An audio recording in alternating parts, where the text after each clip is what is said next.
In 1975, Yitzhak Rabin was Prime Minister of Israel. The UN General Assembly declared Zionism a form of racism.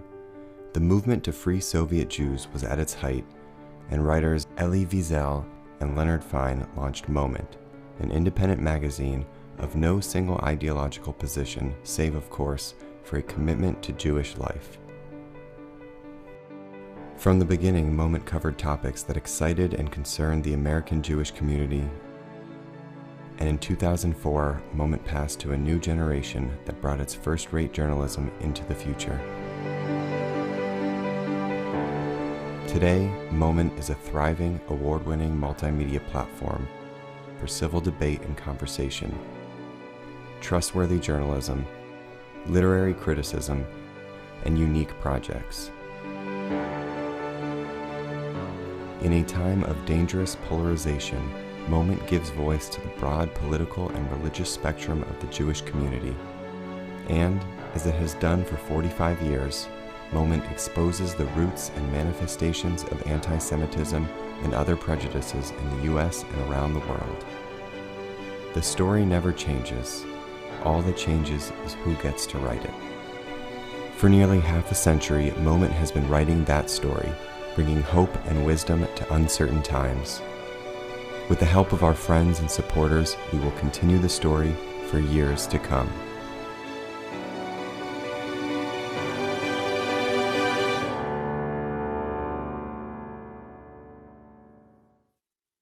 Good evening, and welcome to a night of musical moments, celebrating 46 years of independent journalism, culture, and community. I'm Robert Siegel, and I'll be your master of ceremonies this evening.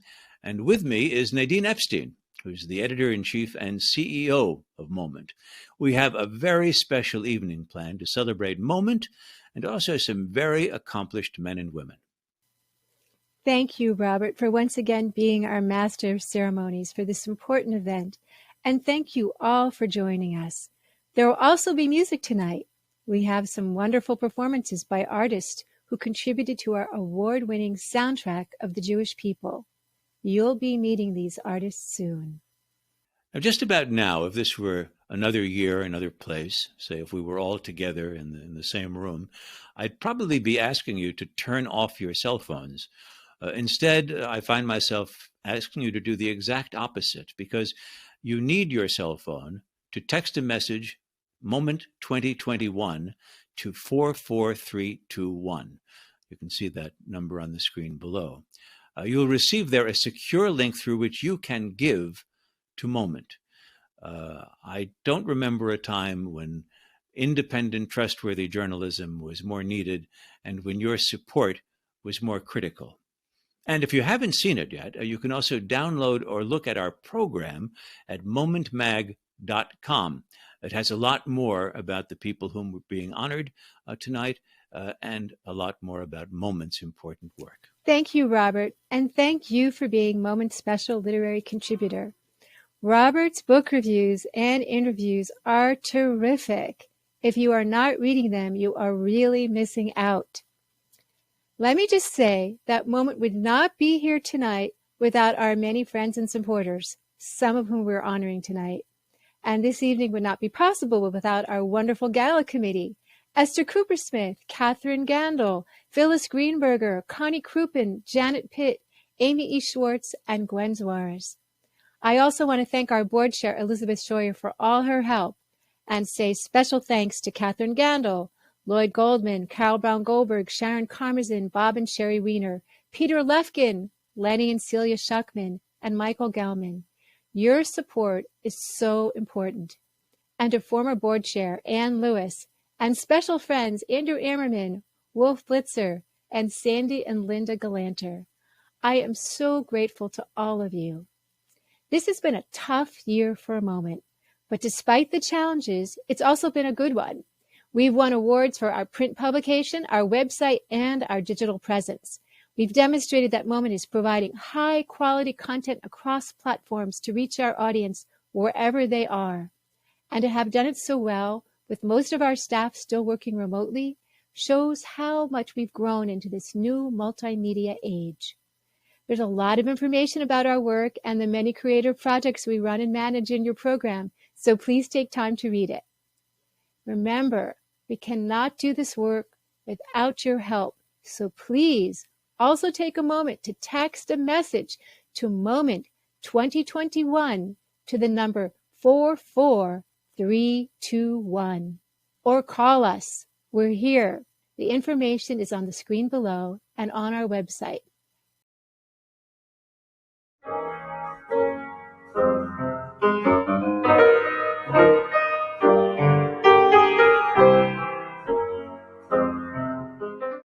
This is always one of my favorite parts of every Moment Gala, when we honor some truly amazing people.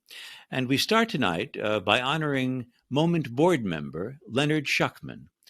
He is receiving Moment's 2021 Community Leadership Award, and Nadine is going to introduce him to us. Nadine? Lenny Schuckman is an unsung hero. You may have never heard of him. That's because he is incredibly modest, beyond modest. But Lenny is a pioneer of our modern life. While the rest of us were still reading paper maps and making calls on landlines, Lenny was busy developing wireless communications and navigation systems, including GPS for landing aircraft, revolutionizing air traffic control. Lenny also worked with NASA to design means of transmitting satellite sensor data efficiently to the ground, a very big breakthrough at the time. And he was also involved in ways to transmit data on telephone lines. In fact, Lenny invented the means of sending data and telephone transmissions together on the same line.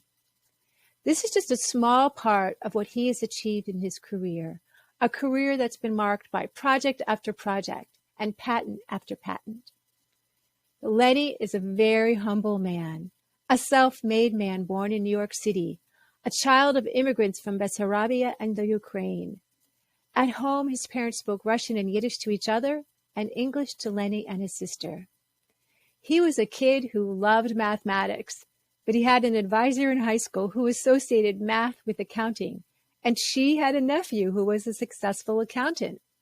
That's how Lenny ended up in business school at City College. While there, he could also work and bring money home to his parents. There was only one problem. Lenny loved math, but he had no interest in accounting. He also belonged to an English club led by Dr. William Turner Levy, who Eleanor Roosevelt once called her sixth son. One day, Levy turned to Lenny and said, "You look miserable. Why are you so miserable?" And Lenny said, "I'm going to graduate soon and be an accountant, and I hate it."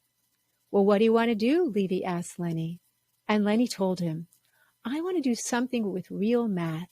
I want to be an engineer." And Levy said, "Do it." So he called his mother and told her he would no longer be bringing home extra money, and that the added credits for an engineering degree would cost $1,000. She said, "Do what you want, but first finish what you started." So Lenny finished his accounting degree, and then he earned a second degree in electrical engineering from City College. After that, he got a fellowship from Hughes Aircraft to attend Stanford University. And the rest is history. Unsung history. I know Lenny as an amazing board member. At Moment, he works in the weeds of audience building, finances, and strategic planning. He puts his amazing intellect to work solving problems of all kinds. He is one of the kindest people I have ever met. Lenny is one of my heroes, and I am proud to call him a friend. Congratulations, Lenny, to you, to Celia, to your sons Benjamin, Abraham, and David, and their families. Thank you, Nadine. First, I would like to thank my extraordinary wife, Celia, for her encouragement, support, and love, without which I would not have achieved very much. Secondly, I would like to tell you about a special man I met while he was giving a lecture at Temple Sinai. His name was Rabbi Harold S. White. Rabbi White, who passed away in 2015, always wanted me to call him Harold, but I could not do it. But he became good friends, and he was the rabbi at my son David's wedding. I wanted to pay him for his services, but he would not accept any money. So I said I wanted to make a donation in his name and asked him who I should make it to. He said Moment, and so I did. And that is how I first became acquainted with Moment. I started reading the magazine, and I found it to be very meaningful. It's not a religious magazine, but meaningful from a very diverse Jewish perspective. I was and am extremely impressed with the staff at Moment. And of course, they have a very special leader in Nadine. I feel truly fortunate to work with them. One of the things I do every year while Nadine is to sit down with and ask her what her goals are. I ask her what it is going to cost to achieve each goal and what revenue will result from achieving these goals. Then I take all the answers and create an estimated income statement. You see, getting that account degree has some value. What Nadine and I do is important, but it does not really take into account all the hard work, creativity, and entrepreneurship that goes into publishing this wonderful magazine, and all the work it takes to keep it going and growing. I am old-fashioned. I read the magazine in print, but Nadine and her staff are very creative and recognize that we are living in a digital world. While I have been reading the paper version and the wonderful books Moment publishes, they have transformed Moment into a multimedia digital platform with many newsletters and projects. This year, Moment did not just win Best Magazine, but Best Website and Best Social Media Outreach from the American Jewish Press Association. It takes a lot to produce this gala, and I want to thank the staff for all their hard work. For me, it is a pleasure and an honor to make whatever small contribution I can to Moment. Thank you, Nadine, and to everyone for this award. Congratulations, Lenny, and thank you for everything that you do for Moment.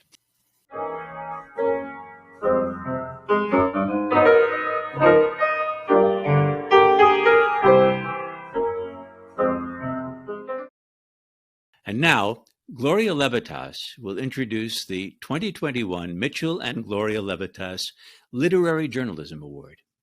Thank you, Robert. I am delighted to be here. Moment is a fabulous magazine and a very important and creative voice in the world of journalism and literary journalism. It's both a pleasure and an honor to introduce Paul Krugman, recipient of Moment's 2021 Mitchell and Gloria Levitas Literary Journalism Award. A pleasure, first, because Paul is one of the most passionate, intelligent, and modest men I've ever met. And an honor because of the gem-like clarity of his writing, the enormous range of his subjects, and his compassionate concern for social justice and economic equality. The award is appropriate because of Paul's association with the New York Times, where my husband Mike was editor of the op-ed page. Mike had been searching for an economist who would appeal to the newspaper's readers. He suggested Paul to executive editor Howell Raines, who hired him after a single interview, and Paul Krugman has been a Times columnist ever since. A quick look at Paul's resume reveals a staggering body of work. Books. Are there 20, 50, 75? Even he isn't certain. Not to mention the hundreds of academic papers, presentations, and articles. His columns have included What Economists Can Learn from Evolutionary Theorists and Dear Joe Manchin, Coal is Not Your State's Future. His books include The Conscience of a Liberal, End This Depression Now, and his very latest, Arguing with Zombies, Economics, Politics, and the Fight for a Better Future. I also want to note that Paul is probably the most loved and most hated columnist on the Times. In a recent meeting with me, he made a passing remark about the amount of hate mail he receives. Aside from the crazies, I know from personal experience with academia that many of his colleagues both admire and resent his ability to make economic ideas understandable and exciting to the general public. For his courage, his compassion, his enormous intellect, and his ability to write something dear to both Mike and my heart, I am delighted to introduce Paul Krugman. Thank you, Gloria. I just want to say a few words. I mean, journalism is, has always been crucial, and never more so than now. We have so much, there's so much at stake, and it's an interesting question. What should journalists be doing? And the answer, of course, lots of things. We do need people who can do insider reporting. We do need people who can do investigative reporting. But one gap that I try to fill, but I think we need much more of, is simply explaining to people what is actually on the table, what is actually going on. So I was looking back in 2004. I wrote a piece called "Triumph of the Trivial," and it was about Bush versus Kerry long ago on healthcare. And I actually went through 3 months of transcripts from all network TV coverage of the presidential campaign to find out what a viewer would have learned about their healthcare policies. And the answer was not one blessed thing. There were some segments on how their health programs were playing politically, but not one thing on what was in them. And that is what, that still is happening. Everybody knows that Joe Biden is proposing $3.5 trillion. I think I'd be surprised if one person in 20 has any idea what's in that. What $3.5 trillion on what? And that's the role. That's a crucial role. People cannot be expected to wade through white papers. They cannot be expected to wade through wonky publications that actually do dice things up. This is where the crucial role of journalism as a mediating force, as a place where people can get answers, not necessarily tell them what they should, who they should vote for, although obviously my preferences are not a secret here, but just get at the reality. So I think we're in a moment now where some of the bad instincts of journalism, the tendency to do everything in terms of horse race, the tendency to say he said, she said, and not actually asking which is true, are especially damaging. But on the other hand, there's more. The one thing I will say is that there is vastly more really good analytic journalism than there used to be.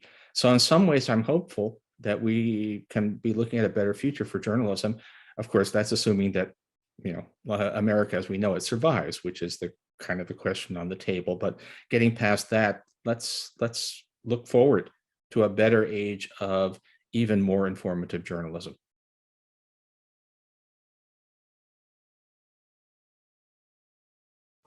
Hi, this is Ben Sidran, here to celebrate and congratulate Moment Magazine's 46th year of independent journalism with a song written by two great Jewish composers, Yip Harburg and Harold Arlen, that is one of my favorites. It's called Over the Rainbow.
Congratulations once again, Moment Magazine.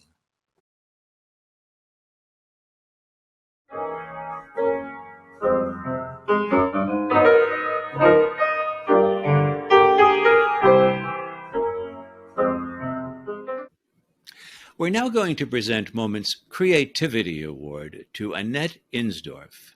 And here to tell us something about Annette is Carol Brown Goldberg, who received the Moment's Creativity Award in 2018. Carol?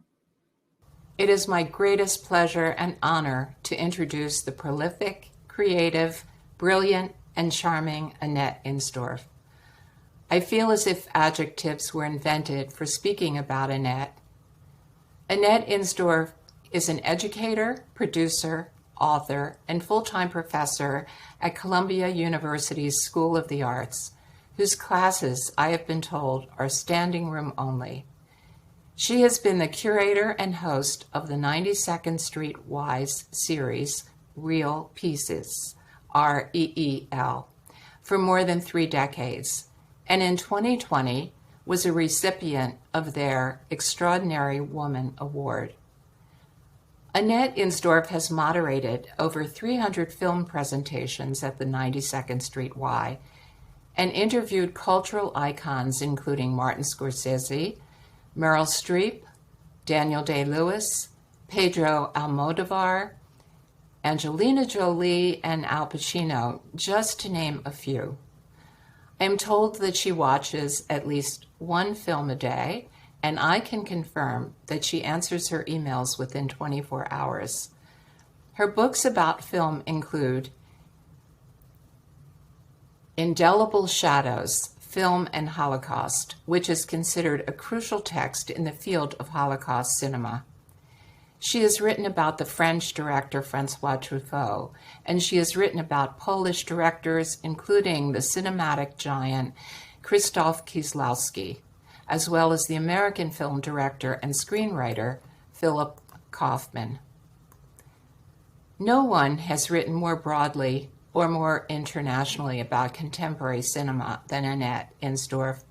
She has devoted her career to sharing her insights about how we view films and how they can be powerful tools in exposing injustice and contributing to social change. Annette inherited a passion for movies from her father, Michael. He told her that as a youth in Poland, he loved films so much that he would walk miles to the nearest movie house.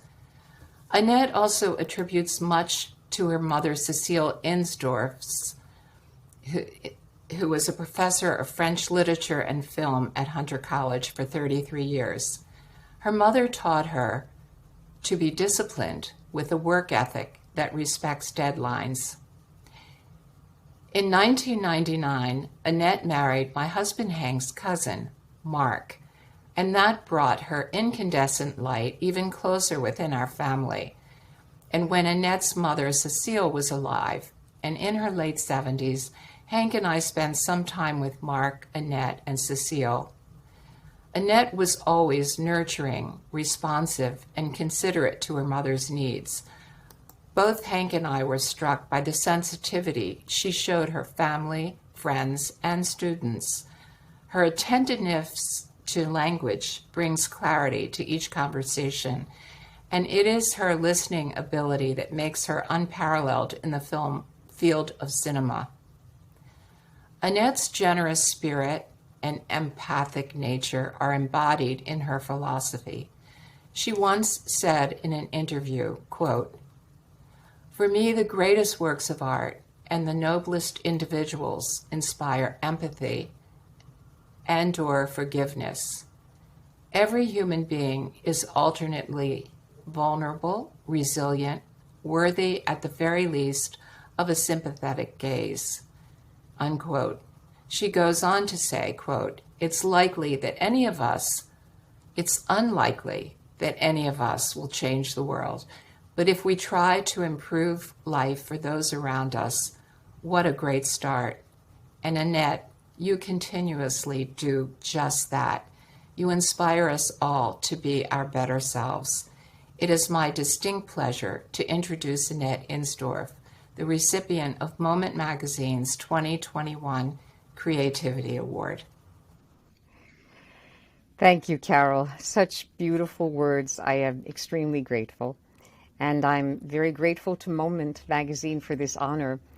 One of the main reasons is that Elie Wiesel was a founder of Moment.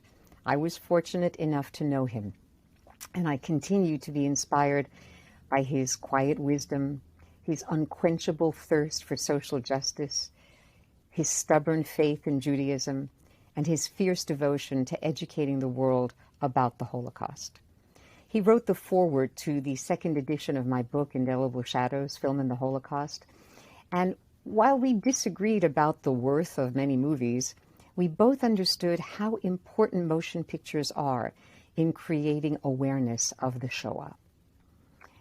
Two of the touchstones of my life are connected to Elie Wiesel. The first is gratitude. He understood more than most people that life is a gift and that expressing thanks for being alive is paramount. My daily prayers of gratitude include 3 bedrock human beings. I was raised by loving parents, Michael and Cecile Insdorf, who were Holocaust survivors. And I'm fortunate enough to be married to Mark Ethan Toporek, a truly creative person who's an editor, who's an actor and a teacher. He's also my editor. And the other element is the gift of memory. I try to teach my students at Columbia about the importance of remembering, whether to understand our personal trajectories or our collective identity. I'm particularly touched because this award is for creativity, not an obvious category for a professor of cinema history. Let me invoke the filmmaker Jean Renoir, who likened the film director to a midwife. He said, his business is to deliver the actor of a child he didn't know he had inside him, unquote. The great French director of Grand Illusion and Rules of the Game could just as well have been talking about teaching, in which the professor functions as a midwife who helps the often unwitting student give birth to perceptions, ideas, and enhanced ways of being. At Yale and Columbia, I have taught courses about film and the Holocaust, blending intellectual discourse with personal history, but in a wider sense. The very fact that I became an educator seems to me increasingly a manifestation of my Jewish and female being. I sense a continuity between the nurturing role I play in the classroom and a maternal instinct, especially given that I never had children. Getting my students to learn information or write grammatically correct papers, it's only part of my agenda. More often, I find myself using cinematic masterpieces to put students in touch with values like lucidity and sympathy. My work, whether it's teaching, writing books and articles, presenting films on television or stages and at film festivals, it's all informed by values rooted in Judaism. One certainly doesn't have to be Jewish to embrace compassionate humanism. Nevertheless, the aspects of the Jewish tradition to which I'm most deeply drawn are indeed dependent on respect for the individual and the desire to repair the world. The filmmakers whose work I consistently champion, including Renoir, François Truffaut, Krzysztof Kieślowski, Philip Kaufman, John Cassavetes, these are artists whose ethics are clearly embedded within their aesthetics. Thank you, Moment, for including me in your honors.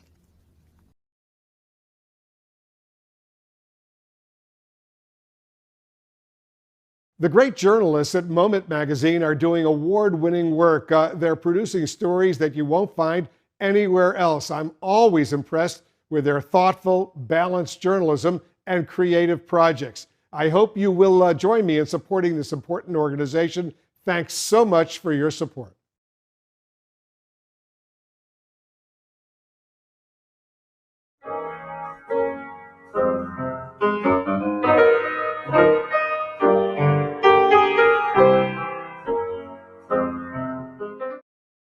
Our next award is given in honor of a dear friend, a journalist I've respected for many, many years, Robert S. Greenberger.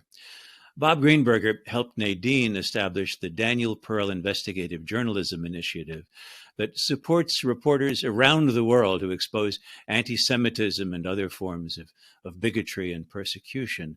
This year's story was by my former NPR colleague, Tom Gelton. It's called An Inconvenient Genocide, about the systematic persecution of the Uyghur population of China. I think it's a perfect example of the important journalism that you'll find at Moment. Before we announce this year's Robert S. Greenberger Award winner, I'd like to introduce his son, Scott, to tell you something about his father. Thank you, Robert. My father was the quintessential journalist. For 2 decades, he traveled the globe for the Wall Street Journal, covering civil wars in Central America, the first Gulf War, and efforts to broker peace between Israel and her Arab neighbors, the fall of the Soviet Union, and the end of the Cold War. He loved reporting, and his stories were always fair and unbiased. When my father retired from the Journal, he wrote stories for Moment, including 2 major cover stories: How Jew-Friendly Persia Became Anti-Semitic Iran, and How Going Green Will Make the World Safer for Jews. He also wrote major profiles of Eric Cantor, at the time the highest-ranking Jewish Republican in the history of the U.S. House of Representatives, and neoconservative writer and editor Norman Podhoretz. And most importantly, he helped found the Daniel Pearl Investigative Journalism Initiative at Moment to honor his friend and colleague, Danny Pearl. The Robert S. Greenberger Journalism Award recognizes journalists who have fearlessly contributed to principled, independent journalism, who pursue the truth, and who ensure that all sides of an issue are reported in a fair and civil manner. Moment has given the Robert S. Greenberger Award to Jake Tapper of CNN, Jane Mayer and Evan Osnos of The New Yorker, and NPR's Michelle Martin. It is our pleasure to give this year's award to Adam Serwer, who writes for The Atlantic magazine. Here is Rebecca Traister to introduce him. Thank you, Scott, and thank you, Moment. It may seem strange to say that when I think of Adam Serwer, I think of how much he has done in his capacity as a journalist and also as my friend to keep me calm through exceptionally turbulent times. But it's true. I think of Adam and his work as a source of reassurance. And I realize the strangeness of this association is because so much of what he writes about at The Atlantic, in his book, is so deeply unsettling. How can I possibly have been made to feel safer? How can I have found comfort in Adam's assertion, made in perhaps his most famous essay, The Cruelty is the Point, that, quote, once malice is embraced as a virtue, it is impossible to contain. But of course I feel that way because he is so right, so correct, so incisive. And I don't think that I'm speaking only for myself when I say that that is what many of us are seeking from our journalists in this period. I, do not long for false comforts, platitudes, or a prettied up version of the world. Rather, what I seek is an honesty, a rigor, and an acuity that is what Adam delivers in every piece he writes, in work that weaves together reporting, crucial historical context, and a bright, directly delivered view of the human impulses and approaches to power that have animated, revised, and often perverted our politics. Adam is driven to make visible that which a power structure would prefer remain hidden. Nothing could have made that clearer than the fact that Supreme Court Justice Samuel Alito recently went out of his way to rebuke a piece of Adam's, in which Adam, had pointed out that decisions made in the dead of night and via a shadow docket should in fact be exposed to sunlight and scrutiny, to be understood as the actions of a court set on invalidating constitutional rights, quote, because they could, because they felt like it, and because they don't believe anyone can stop them. It is precisely because his unsparing view of contemporary and historic inequities is so clear and carefully expressed that he has offered me, at least, the relief of not being alone and adrift in an unjust world, and more than that, of being capably taught more about that world by a steady, thoughtful, curious voice, one that remarkably is able to detail horror and injustice while always maintaining his humanity. Because if you know Adam as a person or from his public life, you will know that he is open, funny, sharp when the moment requires it. I so admire his ability to be himself, online and in public, capable of expressing himself as a writer, but also as a thoughtful consumer of pop culture, as a cook, as a son, a husband, a father, and a caretaker to his beloved Garfields and to Cora. He finds a way to project his full humanity while so capably walking his readers through so much inhumanity in his analysis of dangerous political regimes and power abuses as they have been played out over centuries. And I feel so grateful for the hard work he's doing. I know all too well that there is a mental and emotional cost to covering the kind of ground he does with such commitment and clarity. And so it is my deep honor and pleasure to be in the position of getting to give him a prize for it. So, as a writer whose own work has been challenged and improved by Adam's, and as a reader whose understanding of the world is infinitely enriched by his writing, it is with deep gratitude that I present my friend Adam Serwer with the 2021 Robert S. Greenberger Journalism Award. Thank you so much, Rebecca, for that kind introduction. It's such a pleasure for me to be introduced by you, a writer who I've admired and read for so many years. And I just want to thank you so much for everything you just said. First, I want to thank the folks at Moment Magazine for recognizing me for this award. It's such an honor to be acknowledged in this way by such a wonderful publication. I also want to express my appreciation to Scott Greenberger, whose father, the great Wall Street Journal reporter Robert Greenberger, this award is named for. Robert and I shared a number of areas of interest, in particular the Supreme Court, which we both covered for several years. I want to thank my parents, Daniel and Jacqueline Serwer, for loving me and indulging my dreams of being a writer, my brother Jared Serwer for making me smarter and tougher, and my wife Alicia for loving and supporting me through everything. I also want to thank my editors at The Atlantic, Yoni Applebaum, Jeffrey Goldberg, Adrienne LaFrance, for giving me a platform and for encouraging me to grow and making my work the best it could be. The saying that journalism is the first draft of history is one of those metaphors that I think means more to writers and editors than it does to everybody else. Because editors and writers have learned painfully what a first draft means. It means revision. It means sharpening points in descriptions, fixing mistakes in clunky prose, ensuring as much accuracy as possible. And we all know how different a first draft can look from a final one. Sometimes even in the process, the story changes significantly in ways we did not expect when we first sat down to write or pick up the phone. We live in a time when it's tough to make mistakes because the internet makes sure they live forever, and it's not a particularly forgiving space. Although journalists understand that stories can change when new facts come in, to some readers and audiences, that can feel like deception or ideology or carelessness. And sometimes it is. Look, journalists are not perfect. I'm certainly not. But often it's revision. It's figuring things out. As an opinion journalist, I try to be upfront with what I believe and why, and readers can take that knowledge into consideration, knowing exactly where I'm coming from. To others, of course, the distress that I'm talking about is an opportunity.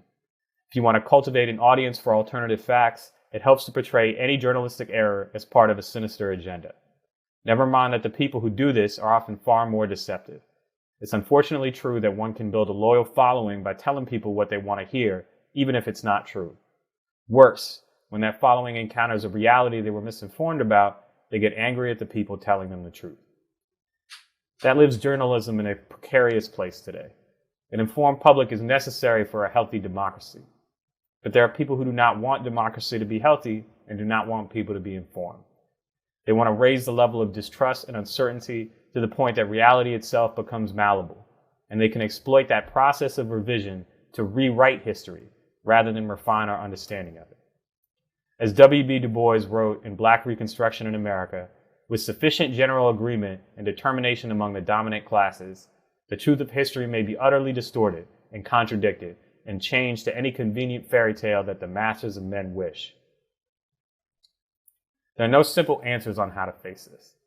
But for the past few years, I have followed Du Bois' suggestion that the best thing to do is to strive to tell the truth and the facts as best you can, with the knowledge that this may limit those who are willing to hear what you have to say.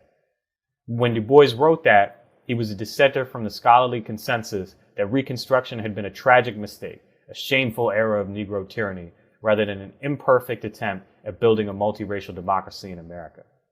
But the process of revision goes on, and eventually, scholars came to see his history as far more accurate than those of his detractors, and that revised their understanding of the justness of the world that they were living in. Telling the truth as best we can is all we can do. We won't always be perfect. We will err and fail. People won't always like or trust us, sometimes for justifiable reasons and sometimes for cynical ones. But even in times like these, the most important thing we can do as journalists is try to tell the people what is happening as best we can and as accurately as possible. Thank you.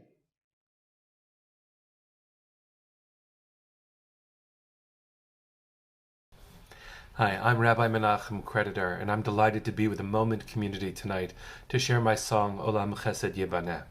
I wrote this song almost 20 years ago for my children with the hopes that they would grow into a world that we built with our love. So let's commit to building that world together with love and with song.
And you must build this world from love.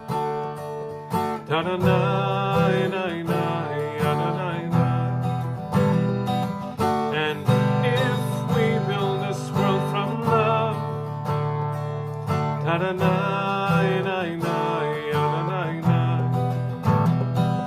and God will build this world from love.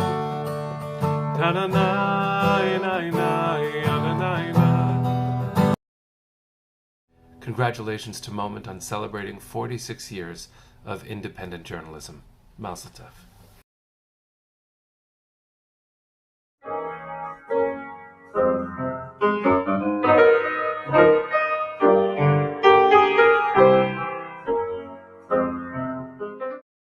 Our next Creativity Award goes to Larry Brilliant, and it's now my pleasure to introduce Mark Benioff, CEO, chair, and co-founder of Salesforce, and a pioneer of cloud computing. Mark? It's an honor to give this video message in an introduction to my very close friend, Larry Brilliant. I'd say there's very few people in my life who I see with such admiration as I do Dr. Brilliant. Of course, we all know his amazing accomplishments, not only as an incredible husband and father, an incredible global health worker, somebody who had such a tremendous impact on eradicating smallpox in the world. But we also know that Larry Brilliant is an incredible friend. Somebody who always has a heart for everyone. And I know that's been true for me as well. I think about the incredible stories that he's told of some of his dearest friends, his spiritual friends, like Curly Baba or Ram Dass, or many of the people in his life who seem to be attracted to him because of his incredible guiding spirit, like Steve Jobs. Well, I'll tell you, Larry Brilliant has had a tremendous impact on my life, constantly reminding me to lead with my heart first, to have love in all my interactions. And at the toughest times and at the darkest times, Larry always reminds me of one thing, that we do have a higher purpose, that we're here to serve. And I know that in my life, and as I look at my business, and of course Larry has been a tremendous advisor to my company and to our foundation, he always reminds us that business is the greatest platform for change and that we must use everything that we're doing to improve the state of the world. Well, thank you, Dr. Brilliant. Thank you, Larry, for everything that you do for all of us. It's such a pleasure to make this introduction to you, and congratulations for this amazing award. I'm supposed to say thank you to Mark Benioff for introducing me, but it's absolutely ridiculous that Mark Benioff is introducing me. It should be the other way around. Mark is such a gute neshama, for those of you who remember those old words. Kindest heart, the most wonderful exemplar of living Jewish in a complicated world. Thank you, Mark. It's an honor to me that you introduced me. And I'd like to say just something in gratitude to Moment Magazine. I mean, I first encountered Moment Magazine when Elie Wiesel was starting it. We were, I shouldn't even say we're on the same board, but Elie Wiesel and Larry Phillips and Larry Simon had started the American Jewish World Service. And I was on the first board of directors. And Elie told the board about this magazine, Moment Magazine. And then I became reunited with Moment in the early 2000s in Ann Arbor, when the wonderful Nadine was living in Ann Arbor, and I was. And I began to see what she was doing to change it and make it into this magical, not just a magazine, but a movement. And I love reading it. I love being part of it. And thank you, Nadine. And thank you, Moment, for introducing me. The only thing that Nadine asked me to talk about in this thank you note, this love note, was to talk a little bit about Judaism and science. And I have to just mention that when I was 16 at Temple Israel in Detroit, Michigan, Rabbi Simon gave our confirmation class an essay lesson, and it was to choose either science or God when they were in conflict. And everybody turned in their essays on the same day, and everybody else passed. But he called me up and he said, you have to rewrite your essay. Because I had said I can't choose between them. Because Albert Einstein said that no sufficiently advanced scientist could ever doubt but that God had created this magical world, and no sufficiently serious student of religion could ever doubt but that science was the method he gave us to figure our way out of this strange maze that we're in. And that's sort of been the theme of my life, the balancing of science and faith and its exploration. So it wouldn't have been such a great story, except that 5 or 6 years ago, when the Reformed Jewish rabbis had their annual conference in San Francisco, and they invited me to be the keynote speaker, I began by saying, this is a little bit awkward, but I've not been in a room with so many rabbis in a long time. And you may not have invited me to speak to you had you known that I was kicked out of my confirmation class. And they just all started laughing. And I'd never seen 500 or 1,000 rabbis laughing all at once. It's almost more than you can imagine. Very upsetting. And then I started to, pull myself off the floor. I said, why are you laughing? And they said, because the last 3 people that we asked to be keynotes had all been kicked out of their confirmation class. So there it is. Even being kicked out of confirmation class, I've still tried to make a life following these 2 great loves of my life, faith and science. Thank you so much, Nadine. Thank you, Mark. It's a pleasure to be with you tonight, even virtually.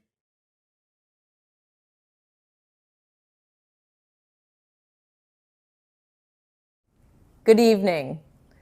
I'm Laureen Powell-Jobs. I would jump at any opportunity to sing Larry Brilliant's praises. Larry spends his life caring for others. And by others, I mean all of us. Every human on the planet has benefited from his genius. So thank you, Moment Magazine, for recognizing this giant of a human.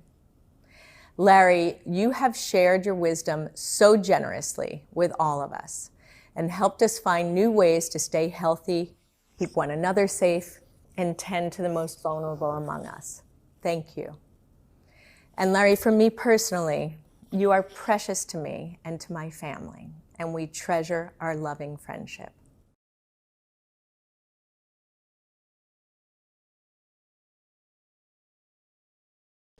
Hello, I'm Sarah Arawesti, and I'm delighted to be with the Moment community tonight and to share the song Árboles Lloran Bolivias. This song has become an anthem of hope that unites Sephardic Jews wherever we've been dispersed across the globe. I hope you enjoy.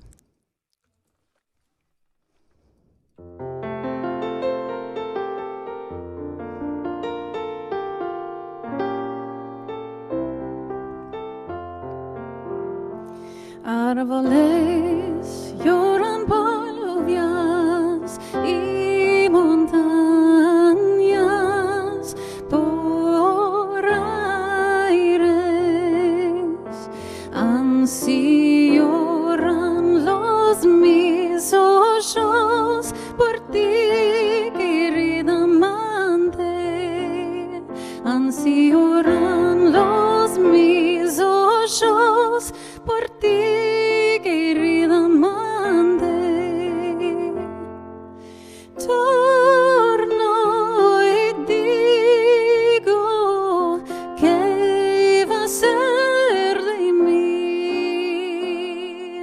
En tierras ajenas yo me voy a morir.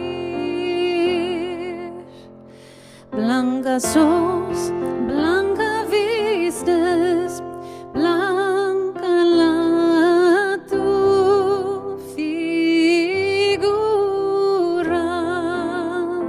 blancas flores caen de ti, de la hermosura, blancas flores caen de ti.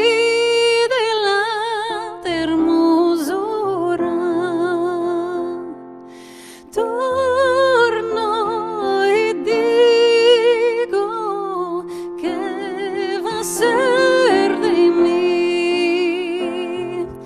En tierras ajenas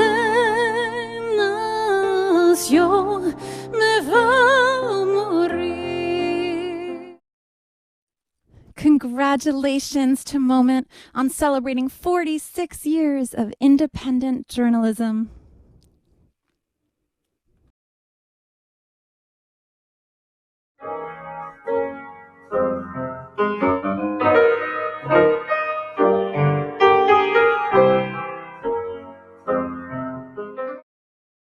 It's now my very great pleasure to introduce Moment's inaugural 2021 Ruth Bader Ginsburg Human Rights Award.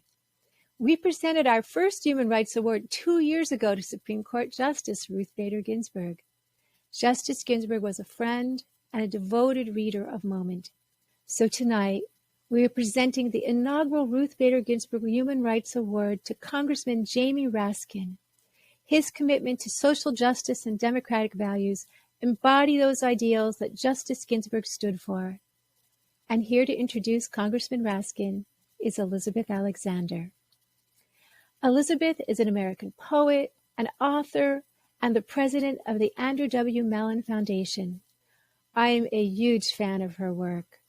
Many of you may remember that Elizabeth composed and delivered Praise Song for the Day for the inauguration of President Barack Obama in 2009.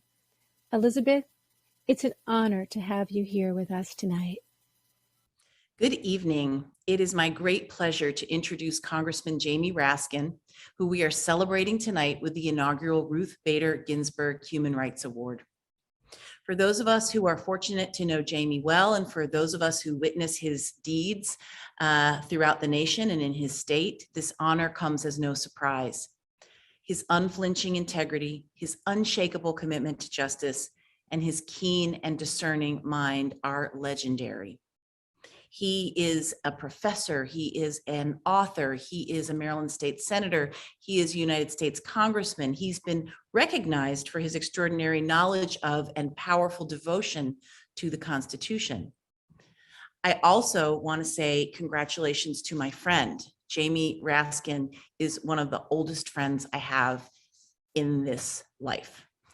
We became friends in first grade, and he was my best friend in elementary school. What I will tell you about Jamie Raskin as a first grader and second grader and third grader and fourth grader is that he was filled with the things that one might expect from a person at that stage of life, laughter, joy, reading, playing, and all that we did. But he also was a creature of politics. In fourth grade, we were having conversations about DC statehood, which was a pressing issue of the day then as now. In fifth grade, we wrote letters about Watergate because that was what the nation was in the midst of. We worked together on a political campaign when we were 10 years old, when my father ran for mayor of Washington, D.C. And when my father was not successful in winning that election, it was Jamie Raskin who called me on the phone and said, "I'll walk into school with you tomorrow. You should be proud." And I think that, who we are is who we become. And so all of those characteristics, being an empathetic person, being a civic person, being an intensely devoted to knowledge person, are what made him who he became today and for which we recognize him tonight. I think that what we have also seen in the last extraordinary year in our nation and in his life is that he has opened up the sorrow and suffering of his family and himself, as though to say we must never suffer alone. He has received the comfort of others and empowered others to share their sorrow. And it is only through sharing our sorrows that we will be able to move together in a strong manner and heal. I think that we have also seen in him someone who will not let America and democracy and the Constitution be trampled upon, who will not let us forget who and what we are and what is the best of what we try to be. I think of Langston Hughes's words, "Let America be America again."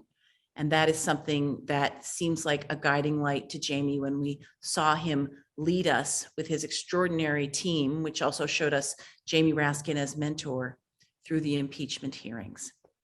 Jamie is my hero. Jamie is my friend. And finally, I think that in the words of another poet and activist, what he embodies and lives by is what June Jordan said about the yes in political life.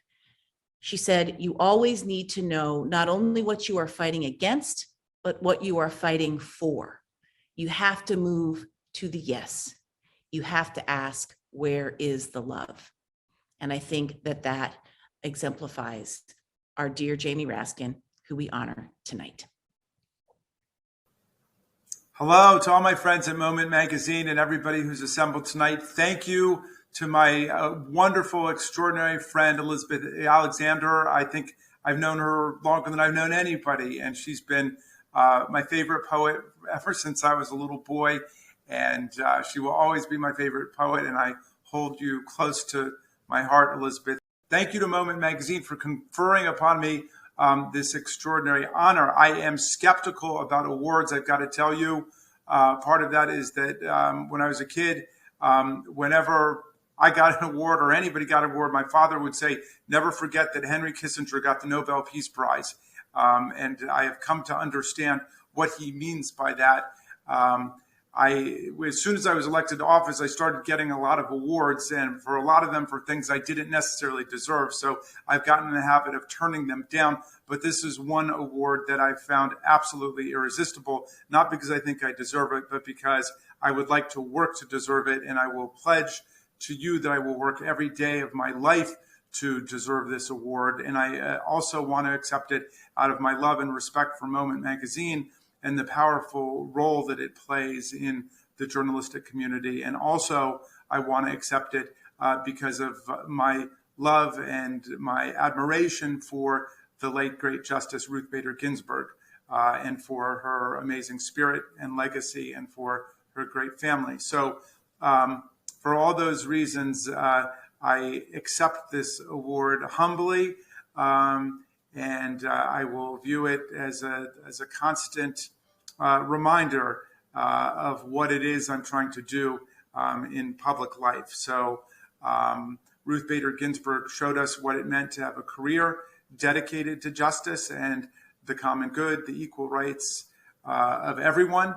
And very specifically, she, of course, was our great lawyer leading the fight for gender equity and gender justice and the transformation of the Equal Protection Clause.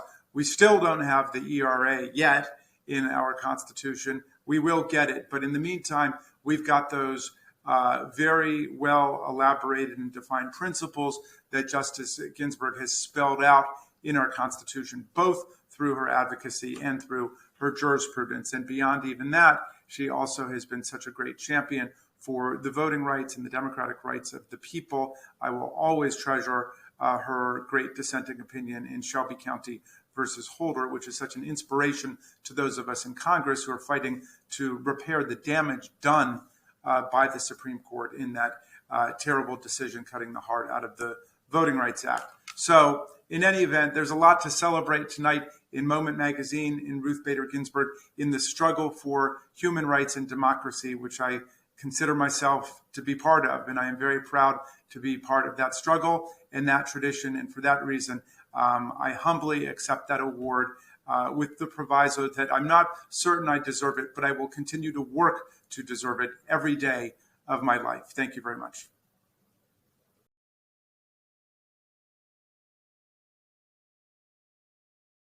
Hi, I'm Congresswoman Liz Cheney, and I want to congratulate my friend Jamie Raskin for the tremendous honor provided to him by Moment Magazine as the inaugural recipient of the Ruth Bader Ginsburg Human Rights Award.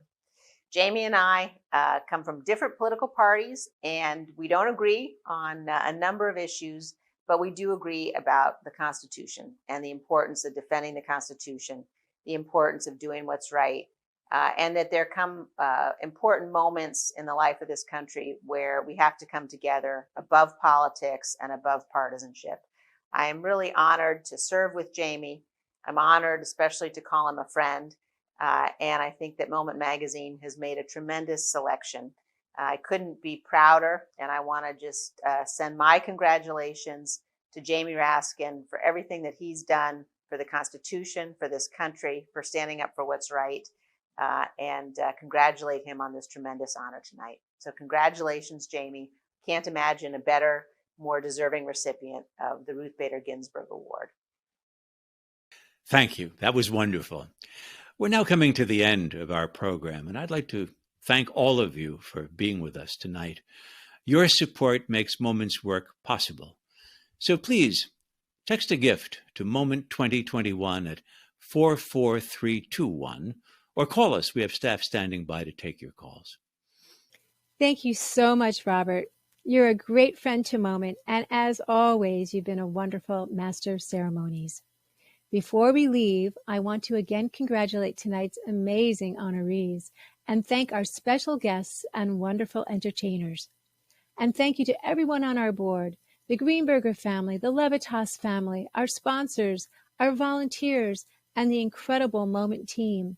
Suzanne Borden, Pat Lewis, Ellen Meltzer, Jonna Raskin, Marissa Vanish, Tanya George, Wally Pedrazik, and John O'Leary.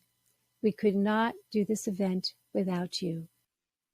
And thank you again for being such a great audience. Stay healthy, stay safe, and best wishes for the holidays. And remember Moment in your year-end giving. Thank you all. Happy holidays. As we leave you tonight, please enjoy our last performance of the evening.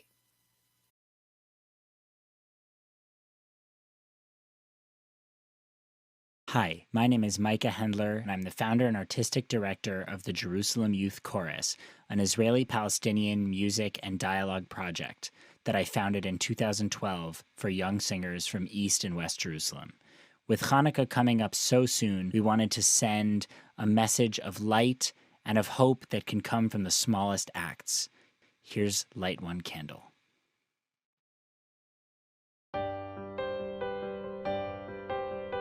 Light one candle for the Maccabee children. Give thanks that their light didn't die. Light one candle for the pain they endured when their right to exist was denied. And light one candle for the terrible sacrifice justice and freedom demand. Light one candle for the wisdom to know when the peacemaker's time is at hand. Don't let the light go out. It's lasted for so many years. Don't let the light go out. Let it shine through our love and our tears.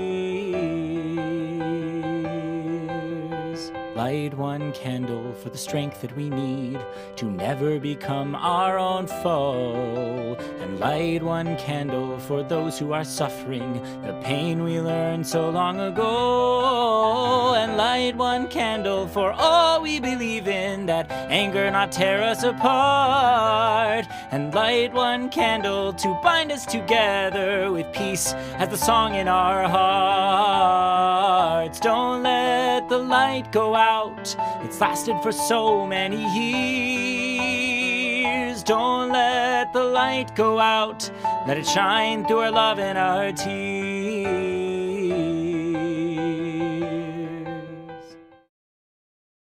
Congratulations, Moment Magazine, on this momentous occasion.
Hi, this is Ben Sidran here to celebrate and congratulate Moment Magazine's 46th year of independent journalism with a song written by two great Jewish composers, Yip Harburg and Harold Arlen, that is one of my favorites. It's called Over the Rainbow.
Congratulations once again, Moment Magazine.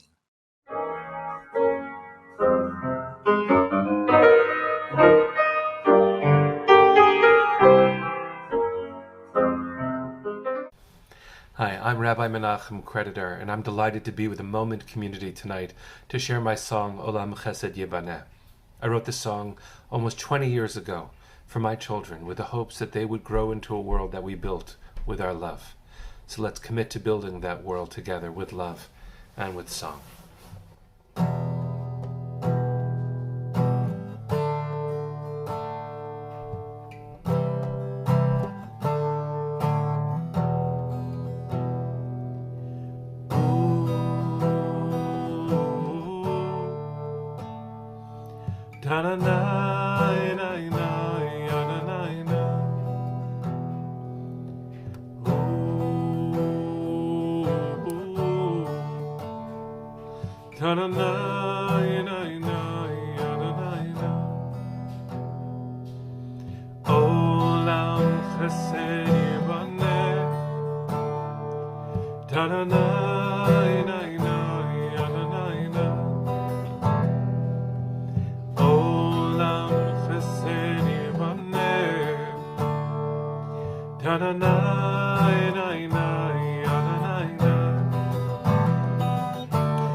And you must build this world from love.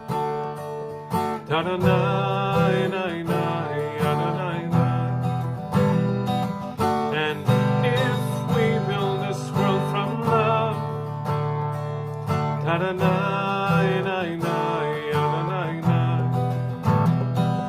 and God will build this world from love.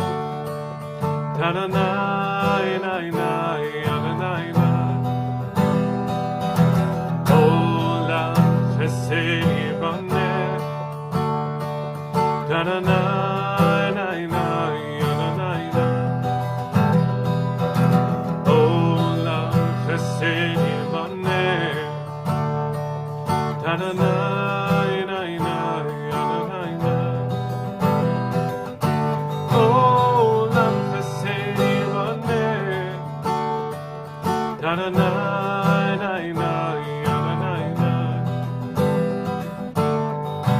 Olam chesed yibaneh. Olam chesed yibaneh. Olam chesed yibaneh.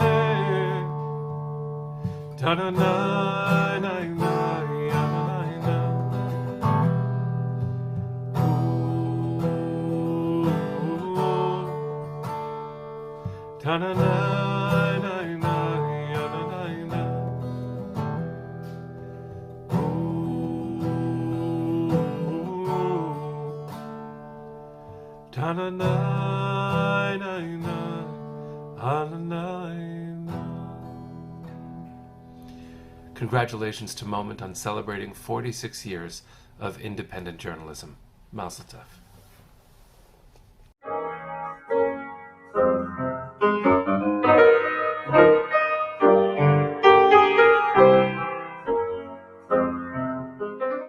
Hello, I'm Sarah Arawesti, and I'm delighted to be with the Moment community tonight and to share the song Arvoles Yoran Poluvias.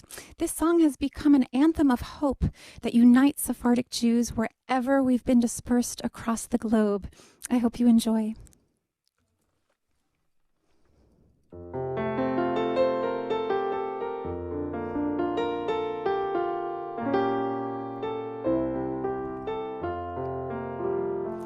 Árboles lloran poluvias y montañas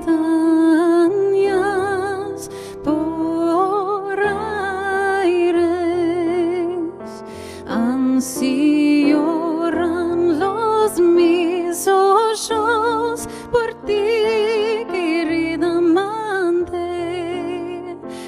si oran los mis ojos por ti, querida amante. Torno y digo, ¿qué va a ser de mí? En tierras ajenas yo me voy a morir. Blanca sos, blanca vistes, blanca la tu figura, blancas flores caen de ti, de la hermosura, blancas flores caen de ti, de la hermosura. Torno y digo, ¿qué va a ser de mí? En tierras ajenas yo me voy a morir. Ven verás, ven verás, ven y verás, veremos en el amor que hemos tenemos, vemos aunaremos en el amor que hemos tenemos, vemos aunaremos. Torno y digo, ¿qué va a ser de mí? En tierras ajenas yo me voy a morir. Torno y digo, ¿qué va a ser de mí? En tierras ajenas yo me voy a morir.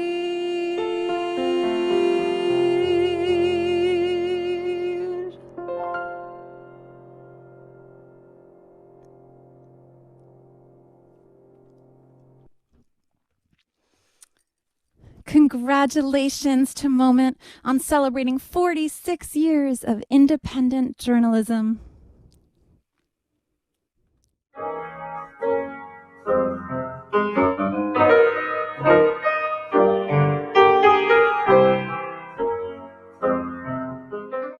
Hi, my name is Micah Hendler, and I'm the founder and artistic director of the Jerusalem Youth Chorus, an Israeli-Palestinian music and dialogue project that I founded in 2012 for young singers from East and West Jerusalem. With Hanukkah coming up so soon, we wanted to send a message of light and of hope that can come from the smallest acts. Here's Light One Candle.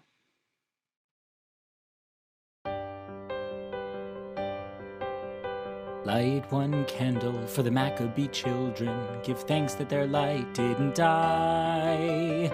Light one candle for the pain they endured when their right to exist was denied. And light one candle for the terrible sacrifice justice and freedom demand.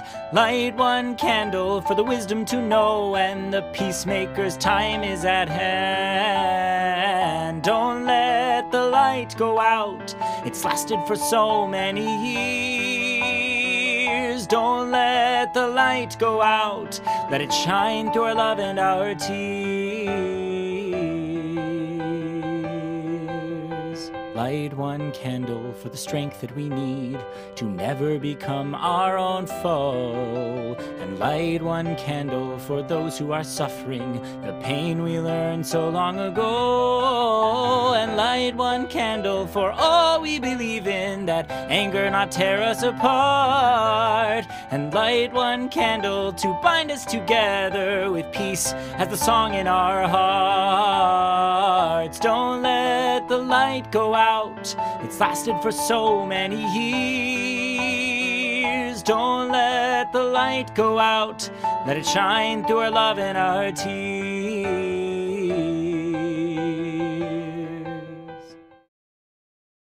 Congratulations, Moment Magazine, on this momentous occasion.